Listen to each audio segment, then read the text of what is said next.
Okay. డిమార్ట్లో తెచ్చిందంట.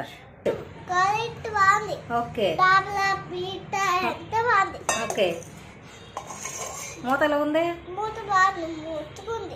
స్మూత్గా ఉందా? వండుకోవచ్చు. ఓకే. అట్ట పెట్టి కూడా చూపించింది. Okay good. అది అయిపోయింది. ఇంకా చూడండి, మా చిట్టి తల్లి డిమార్ట్లోంచి తెచ్చిన గిన్నెలు అన్బాక్సింగ్ చేస్తానని ఎంత చక్కగా ఎక్స్ప్లెయిన్ చేస్తుందో వినండి. లైక్ చేయండి అబ్బా వీడియో. మా ఛానల్ సబ్స్క్రైబ్ చేసుకోండి.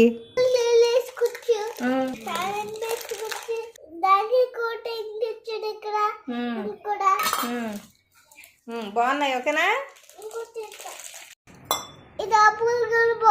అన్ని సూపర్, చాలా ముద్దుగా ఉన్నాయి గిన్నెలు.